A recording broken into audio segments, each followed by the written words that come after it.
Gracias, buena noche por estar en sintonía de su programa de análisis a la medida. Hoy, junto a mi compañera Sandy Monroy, a quien saludo, pues nosotros estamos aquí dándole la bienvenida a usted. Hola Sandy, ¿cómo estás? Muy bien, Julio, muy buenas noches. Y gracias a ustedes por siempre acompañarnos en este espacio y también unirse al análisis con su familia, con quien nos esté sintonizando. Vamos a conocer el primer tema, Julio, que es una de las noticias destacadas de esta jornada, porque hablemos acerca de capturas, pero también capturas que son bastante trascendentes. Conozcámoslo, Sandy. Y hablamos acerca de la detención en Zacapa de Haroldo Jeremías Lorenzana Cordón. Aquí tenemos detalles acerca de la detención. Él es señalado por narcotráfico. Un hombre de 53 años fue capturado en la aldea La Reforma, Huitezacapa. Se trata de Haroldo Jeremías Lorenzana Cordón, alias Chuchi, un integrante del grupo Los Lorenzana que se dedica al tráfico de drogas. Este individuo logra escapar por la parte de atrás de la residencia a bordo de un caballo hacia un área montañosa, pero es perseguido por nuestros agentes uniformados y capturado. Él ha sido asegurado y será trasladado bajo fuertes medidas de seguridad a la ciudad de Guatemala, ya que la orden de captura es con fines de extradición hacia los Estados Unidos de Norteamérica. El grupo de narcotraficantes es integrado por una familia guatemalteca que se involucró en el tráfico de drogas. Se tiene conocimiento de una larga trayectoria en el negocio ilegal y vínculos con el cártel de Sinaloa. Sin embargo, las autoridades dieron un fuerte golpe a esta estructura con la captura de uno de sus miembros.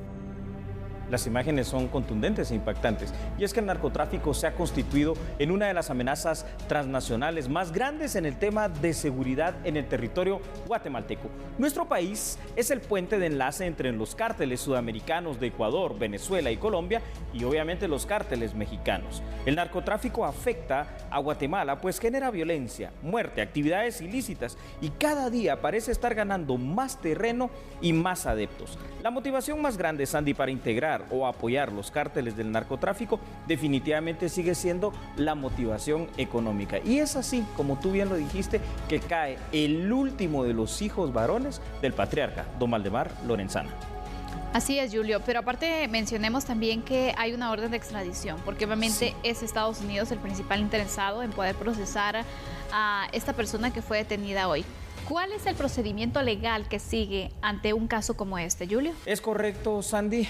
Ahora se va a hacer la papelería, eso va a ser de una manera muy rápida. Obviamente es obvia la colaboración de las autoridades guatemaltecas y seguramente en cuestión probablemente hasta de horas, y si no, el día de mañana o en los próximos días, pero muy rápido, vamos a tener aquí ya un avión estadounidense donde las autoridades guatemaltecas con la papelería correspondiente van a hacer entrega de Jeremías Lorenzana, y ya será la justicia norteamericana quien se hará cargo. Recordemos que los otros dos hermanos varones de Jeremías pues han sido juzgados y guardan prisión en Estados Unidos. El patriarca don Valdemar Lorenzana, aunque fue condenado ya por cuestiones de su edad, fue repatriado a Guatemala hace un tiempo. Efectivamente, pero ¿qué pasa, por ejemplo? Porque obviamente los señalamientos por narcotráfico también los tiene Guatemala.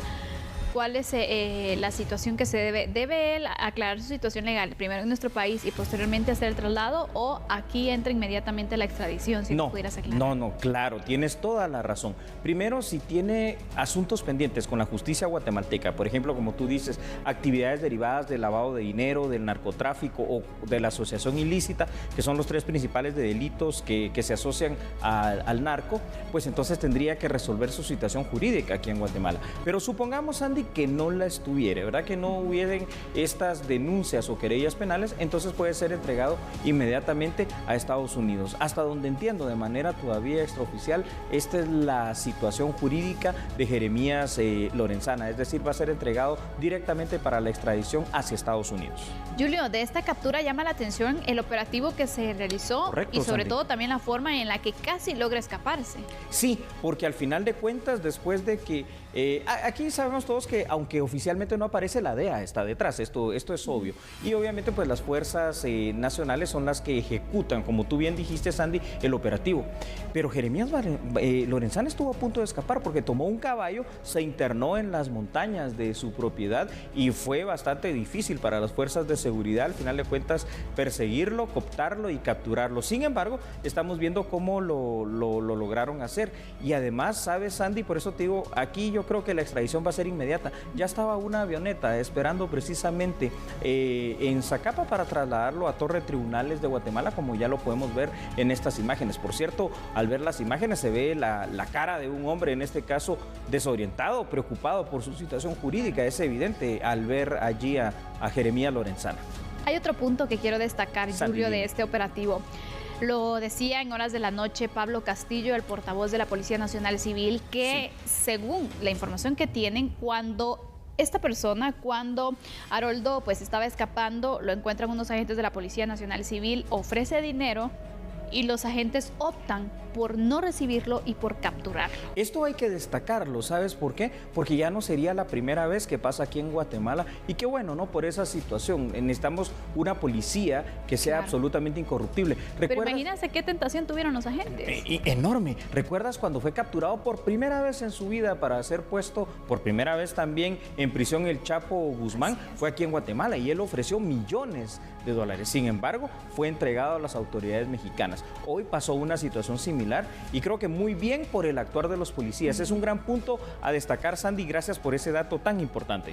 Definitivamente, Julio, hay que mostrarlo, pero tenemos para ir finalizando con este tema la siguiente información. Preste atención, vamos a recapitular entonces. Se captura un integrante más de la familia Lorenzana y él es requerido por la justicia norteamericana. Las autoridades de Estados Unidos vinculan a la familia Lorenzana con el cártel de Sinaloa, en su momento liderado por Joaquín Guzmán Loera. Haroldo Jeremías Lorenzana Cordón es el último de los Lorenzana que está a punto de enfrentar a la justicia estadounidense, mientras que Valdemar Lorenzana Lima, alias el Patriarca, fue procesado y dejado en libertad por la justicia norteamericana en el 2017 por su avanzada edad. Estos son los datos que se pueden remarcar acerca de este caso, de esta detención, Julio, a manera de conclusión. Es correcto, una excelente conclusión. Nos has perfilado perfectamente lo que pasará. Ya le informaremos más adelante lo que sigue. Te digo algo. ¿Sabes quiénes están al acecho? Entre otros muchos, los contrabandistas. ¿Qué te parece? De eso estaremos hablando, pero después de la pausa. En este momento debemos hacer un receso con el análisis y la información. Por favor, usted no cambie porque sabe que nosotros somos a la medida.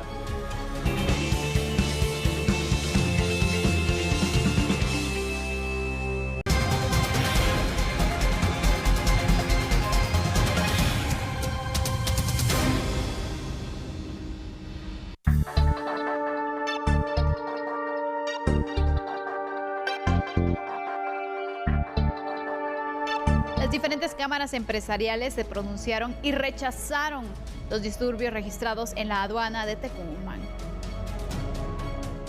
El presidente de la Cámara de Comercio de Guatemala indicó que este tipo de actos atentan contra la institucionalidad del país y que las autoridades deben dar con los responsables del ataque en contra del personal administrativo de la superintendencia. Un hecho muy grave que ataca la institucionalidad del país. Hechos vandálicos, delincuenciales, que lo único que hay que hacer es efectivamente capturar a los delincuentes que hicieron estas fechorías.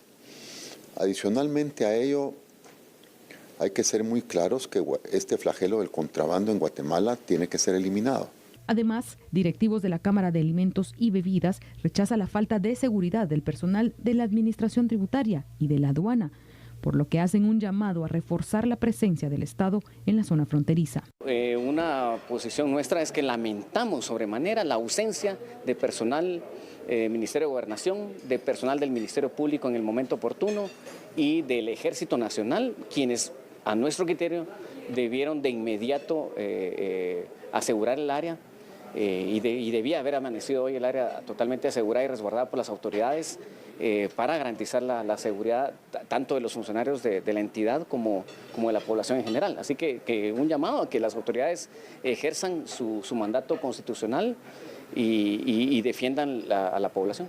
Los ataques se registraron luego de que un grupo de presuntos contrabandistas secuestraran e intimidaran a personal de la Superintendencia de Administración Tributaria y al mismo tiempo destrozaran la aduana de Tecumumán, cuando las autoridades los detuvieron y confiscaron la mercancía. El contrabando, usted lo ve, es un delito que impacta precisamente a la sociedad guatemalteca, pero principalmente a la economía del guatemalteco y en ocasiones a la salud también. Esto hay que decirlo, ¿verdad? El gran problema precisamente, Sandy, de los productos que se compran provenientes del contrabando es no saber con exactitud su calidad, su procedencia y hasta la fecha de caducidad, porque muchas veces se lo borran o la alteran. Evidentemente, las organizaciones de contrabandistas están ya tan organizadas y tan fortalecidas que son capaces, como pasó el día de ayer, de retener a personal de la aduana de Tecún-Umán. Ojo con lo que voy a decir, porque aquí es personal tanto de la SAT como también de las personas que estaban por parte de la Policía Nacional Civil. Las fronteras guatemaltecas siguen siendo débiles, esto es evidente, son porosas. Es muy fácil evadir los controles establecidos por las autoridades a través de tantos pasos ciegos. Y el contrabando crece y crece día con día, Sandy. Definitivamente, Julio. Mira, cuando se lleva a cabo este operativo ayer y que se da a conocer acerca de la retención de estas personas, luego se hace una negociación para la liberación, pero la gente se preguntaba, bueno, ¿y ahora qué va a pasar? ¿Los van a procesar? Porque lo que hicieron al final es un delito. Es un delito, ¿cómo perseguirlo y qué hacer al final?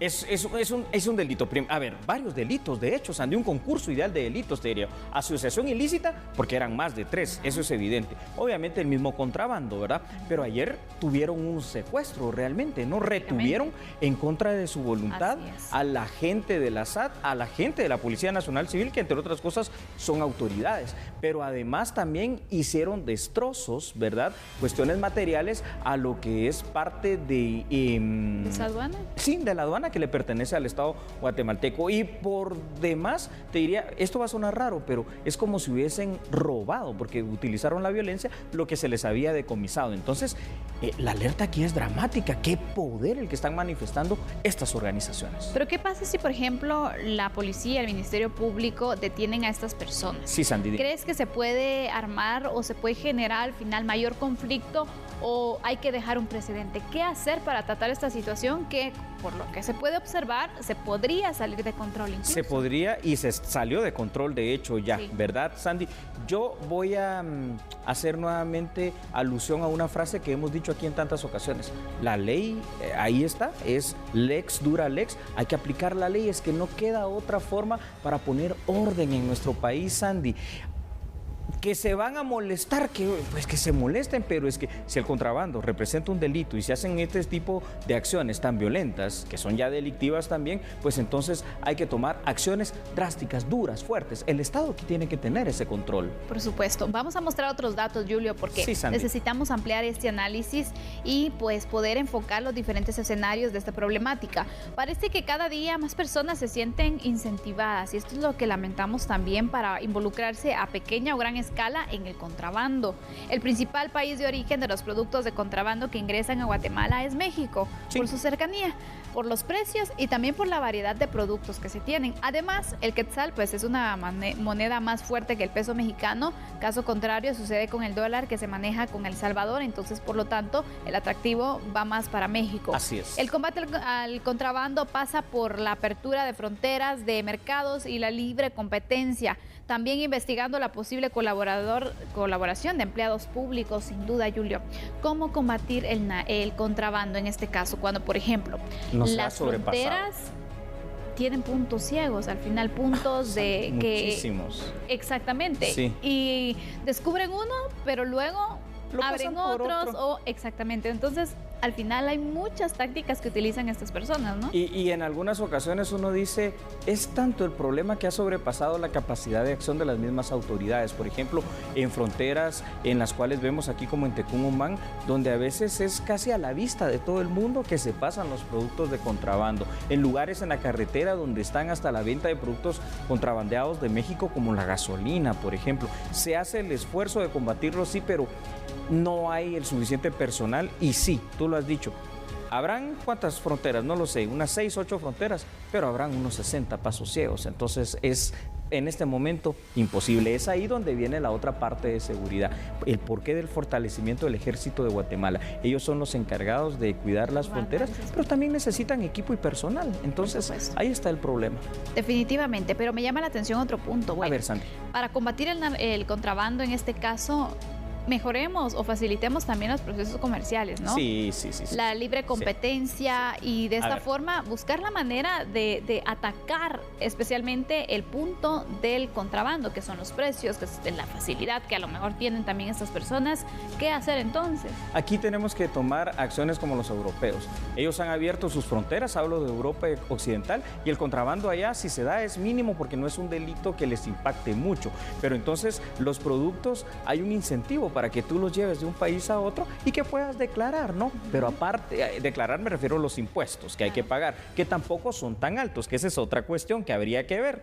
Y luego, pues obviamente, también hay una libre competencia y hay mucha variedad de productos con una singularidad de precios, que esa es otra cosa muy importante, porque al final de cuentas el contrabando es otro tema netamente económico. Efectivamente, ayer el CACIF, cuando se pronunció también por esta situación, daba a conocer que el fisco deja de percibir al menos 6.000 millones de quetzales por concepto de contrabando. Y la brecha fiscal es 1.700 millones, entonces ahí podemos ver cómo pesa en abundancia y en demasía el contrabando y cómo impacta en la economía. Y entonces ahí hay menos hospitales, menos escuelas, menos inversión. Tenemos que combatirlo. Pero bueno, mientras tanto, Sandy, aquí está este tema perfilado y lo dramático de lo poderosa y delictivas que pueden hacer estas organizaciones de contrabandistas.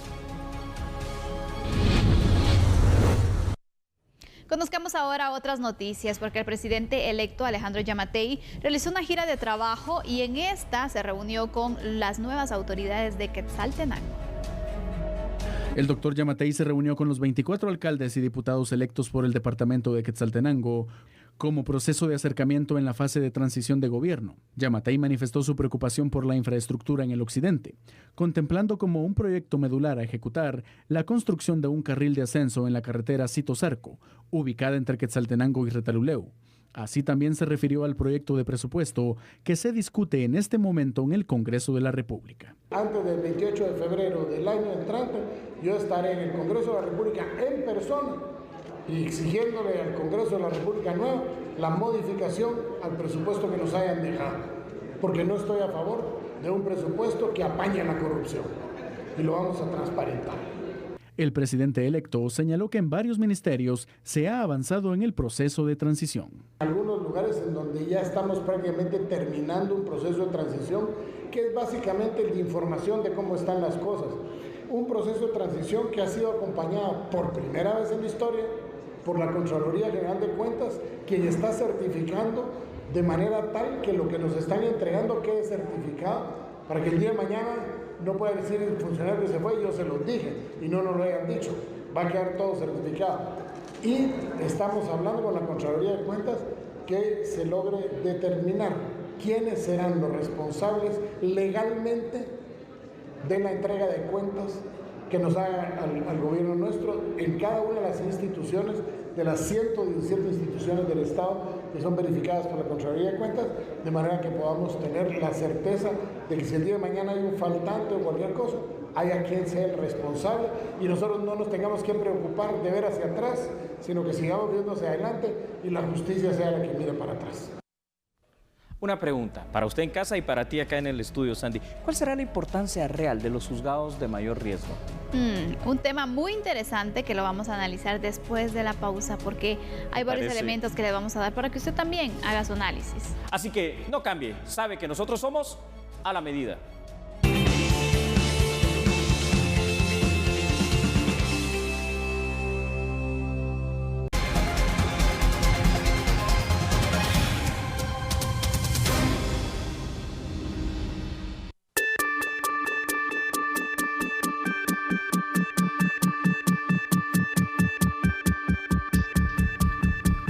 Es momento de hablar acerca de esta situación judicial, porque según un estudio, el 75% de las personas que son ligadas a un proceso legal en un juzgado de mayor riesgo son enviadas a prisión preventiva. Esto es lo que han determinado las personas, los expertos del CIEN. Según un estudio realizado por el Centro de Investigaciones Económicas Nacionales, la mitad de los delitos procesados en los juzgados de mayor riesgo son relacionados a la delincuencia organizada violenta. Además, generan la mayor cantidad de personas enviadas a prisión preventiva. Ahí estamos hablando del delito de asociación ilícita, también del delito de asesinato, delito de extorsión, delito de obstrucción extorsiva al tránsito y plagio y secuestro. Entonces ahí, digamos, podemos ver que definitivamente son delitos muy violentos, usualmente también digamos, cometidos por estructuras violentas que sí ameritan el tema de las medidas de seguridad. Pero la ley también contempla otro tipo de delitos considerados de mayor riesgo, como las violaciones graves a los derechos humanos y delitos ligados al tema de corrupción. Que el 75% de las personas que están ligados a algún proceso de mayor riesgo reciben prisión preventiva. Eso puede ser por el tema de los delitos, porque hay ciertos delitos que no permiten recibir medida sustitutiva por ley. Puede ser también por las mismas circunstancias del caso o por presión mediática. Los analistas señalan que el organismo judicial debe estar preparado para este tipo de casos penales y ajustar sus capacidades para enfrentarlos. Es muy importante que el organismo judicial ajuste sus capacidades. Se ha hecho, digamos, por parte del Ministerio Público al implementar la ley contra la delincuencia organizada, que permite nuevos métodos de investigación para poderle entrar a las estructuras completas, pero ahora que esos casos se están judicializando, también se necesita que el organismo judicial esté preparado para poder manejar con una mayor eficiencia ese tipo de casos grandes. El CIEN determinó en un estudio que en el país el proceso penal en los juzgados ordinarios puede tardar hasta 2 años y medio. Sin embargo, en los de mayor riesgo, el tiempo puede ser mayor derivado al número de sindicados. Partamos el análisis diciendo que precisamente los procesos de mayor riesgo requieren de situaciones especiales y particulares. De hecho, requieren y presentan riesgos que necesitan medidas extraordinarias de seguridad. ¿Para quiénes? Para los jueces, para los magistrados, para los fiscales y para los testigos. La necesidad de la creación de estos juzgados denominados de mayor riesgo, que le cuento, son 5 los que hay en Guatemala, se justifica por la complejidad de los delitos que deben de conocer. Algunos de esos delitos, ¿quiere usted saber cuáles son? Bueno, asesinato, delincuencia organizada, narcotráfico, extorsión, femicidio, trata de personas, genocidio, entre otros delitos. Entonces, tenemos una situación, Sandy, en la cual están creados los 5 juzgados de mayor riesgo en Guatemala, pero en contraposición tenemos la lentitud, es paso de tortuga, ralentizado, como caminan los casos en estos juzgados. Pero sobre todo también, Julio, la situación que le hemos planteado aquí en repetidas ocasiones, el hecho de establecer la prisión preventiva como la medida inmediata, cuando en realidad la ley pues lo deja como una excepción. Como última ratio, como una excepción, última medida a tomar. Tú dabas un dato dramático, 75% de los casos que entran a los juzgados de mayor riesgo son personas que de entradita van dictándoles el auto de prisión preventiva. Y ahí pasan, ¿verdad?, 2, 3, 4 años. A ver, en un juzgado normal el tiempo promedio son 2 años. En mayor riesgo no hay tiempo. ¿Te recuerdas el caso del coronel Chiroy? Pasaron 6 años, por ejemplo, ¿verdad? Y no se ha terminado su proceso aún. ¿Qué se puede hacer, Julio, para poder agilizar los procesos y agilizar así también pues ese tiempo procesal penal? A ver, Sandy, yo creo que primero es una cuestión de cambio actitudinal. Nuestro sistema penal es un sistema penal que en teoría debería ser pronto y debería ser rápido porque tendría que ser oral. Sin embargo, aquí esa oralidad se pierde en mares de papeles, de expedientes que si no existen, no se acepta ninguna diligencia dentro de este tipo de juzgados. Pero además hay que eficientar, esto hay que decirlo, la labor no solo de los jueces, sino de quienes acompañan en los jueces en cada uno de estos juzgados para hacer esto una justicia mucho más rápida, más eficiente y tomar las disposiciones que tú bien dijiste constitucionales. Si el proceso no se puede acelerar tanto porque son muy complejos, entonces que la última de las medidas a tomar sea la prisión preventiva, pero que las personas queden en una custodia, por ejemplo, en un arresto domiciliar, pero bien controlado. Y ahí es donde vuelven los famosos brazaletes de control telemático en el olvido ya prácticamente. Exactamente, que por cierto, ¿cuándo se va a empezar a aplicar, no? Podría ser una ayuda, sin duda. Sin duda, Sandy. Ahora, Hay otros temas que son importantes aquí puntualizar, Sandy. Yo te pido que me ayudes a decir cuáles son. Vamos a darle a conocer otros puntos que son relevantes para poder de esta forma visualizar esta situación, porque los datos son importantes y es revelador conocer que en promedio un proceso penal en Guatemala entonces tiene esa duración de 2 años. Estoy recapitulando este punto porque es importante. Y cuando hablamos de un juzgado de mayor riesgo, no hay un tiempo establecido y a veces duran muchos años. Estos datos son relevantes porque nos muestran que los delitos de alto impacto social son cada vez más que se han registrado y además el proceso penal es cada vez más complejo y más lento.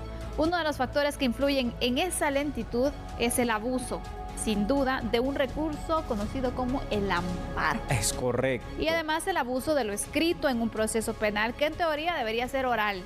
A estas alturas ya deberíamos modernizarnos, Julio, para poder también agilizar esos procesos. Esto que tú estás diciendo de último, yo quiero todavía ampliarlo un poquito más. Sí, desde 1998 se supone, digo se supone, no en la teoría al menos, que estamos en un proceso penal acusatorio, donde todo debería ser mucho más rápido en los tiempos procesales, en las 3 etapas del proceso penal, que es la audiencia de primera declaración, la fase de investigación y el juicio oral y público. Sin embargo, seguimos con los vicios del proceso anterior que se llamaba proceso inquisitivo, donde todo se tenía que presentar por escrito, donde los tiempos eran muy lentos y donde la norma, porque ahora ya se constituyó en una contraposición totalmente inconstitucional, precisamente la aplicación casi de facto, ¿no?, de lo que es la prisión provisional, la prisión preventiva. Y aparte de esto, tomando en cuenta el tema de los amparos, ¿qué se puede hacer? Porque mira, para cualquier situación ha sido una de las estrategias más recurrentes que se tiene. Para alargar y ralentizar, sí. Yo creo que hay que revisar, hay que hacer una revisión seria, aunque no me animo, ¿verdad? Hay que ver si todavía son las condiciones sociales adecuadas para hacer esta revisión y que de verdad la modificación, si es que hay que hacerla, que yo creo que sí, al tema de la aplicación del amparo, sea un poquito más objetiva, porque por el momento está que es susceptible para todo caso, para toda materia, toda hora, todo día y todo lugar. Entonces, se toma como un recurso, como tú bien dijiste, para hacer lento el proceso. Y aparte de eso, mientras se resuelve el amparo, mientras se da a conocer que a veces también son procesos lentos, sí, entonces al final va dejando esa mora judicial, van quedando casos que obviamente no se pueden conocer en el tiempo que se había establecido, porque esa es otra situación. A lo mejor se establece entonces un tiempo con estos amparos, lo tienen que prolongar, entonces si va a durar el juicio 2 años, puede ser el doble incluso que se puede ir registrando.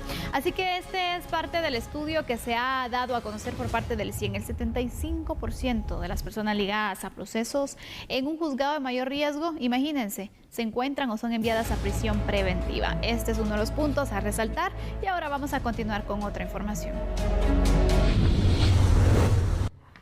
Las encuestas revelan datos importantes y es que precisamente IEPADES presentó una encuesta que da datos muy reveladores acerca de causas y de situaciones que tienen que ver con la migración de nuestros hermanos guatemaltecos hacia Estados Unidos. ¿Quiere conocer la información? Véala acá en A la Medida. IEPADES realizó un estudio a ciudadanos que radican en Guatemala, Mixco, Villanueva, Amatitán, San Miguel Petapa, Villa Canales y de otros municipios para conocer nuevos aspectos en torno a la migración hacia los Estados Unidos. 4 de cada 10 entrevistados señaló que alguno de sus familiares ha migrado en los últimos años en búsqueda del sueño americano. Asimismo, la principal razón de migración se inclina a la situación económica con un 39.6%, seguido de buscar oportunidades laborales, una vida mejor para los hijos, le siguen también tener familiares, miedo a la delincuencia y temor a las pandillas.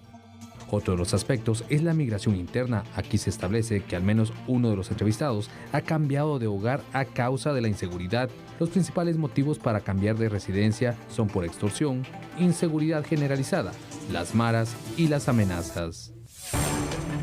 Ha llegado el momento de hacer una pausa, pero regresamos enseguida.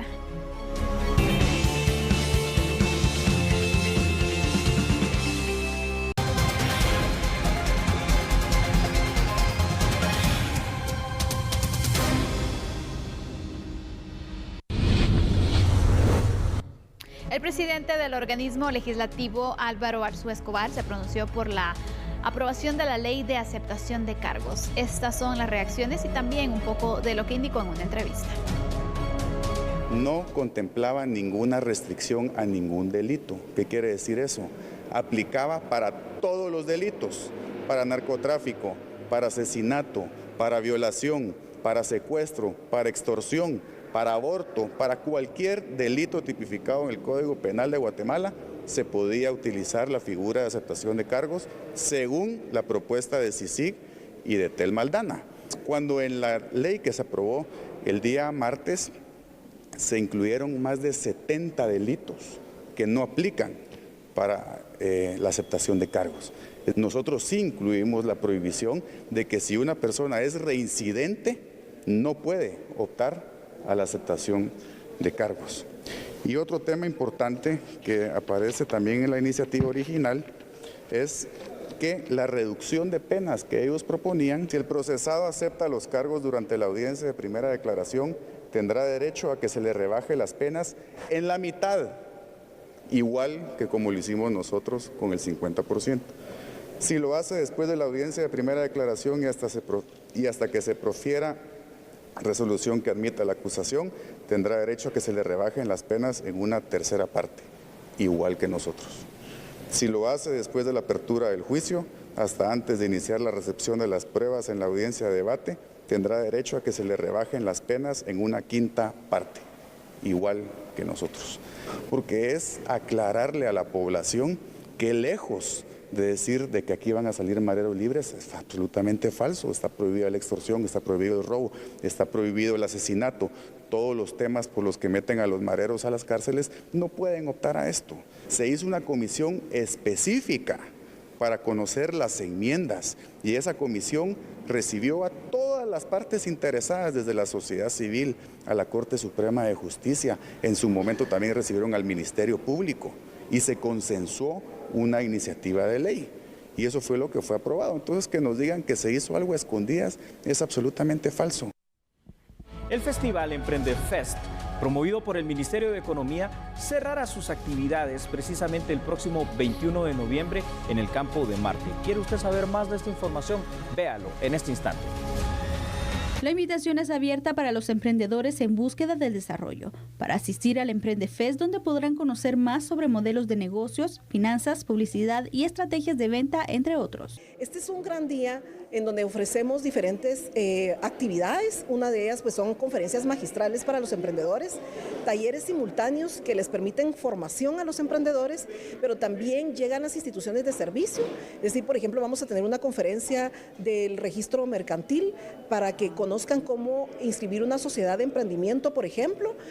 Invitamos siempre un carrito móvil de SAT para que puedan estar presentes y si alguien quiere sacar su número de NIT en ese momento lo puede hacer.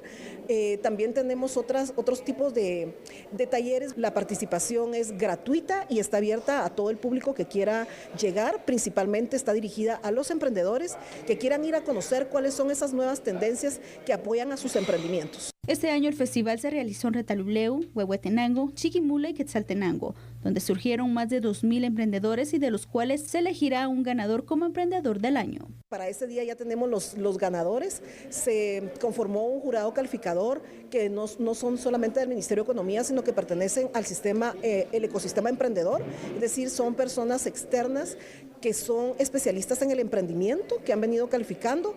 Estos premios se van a dar a los emprendedores que participaron en los centros de formación al emprendimiento, apoyados por el Ministerio de Economía en una alianza público-privado y academia. Fueron 23 centros de emprendimiento, de ahí es que se están seleccionando el mejor emprendedor. Para cierre de Emprendefest de este año se espera la presencia de más de 1,000 personas emprendedoras y en búsqueda del desarrollo, así es que si usted quiere participar puede registrarse en la página www.emprendefest.gt.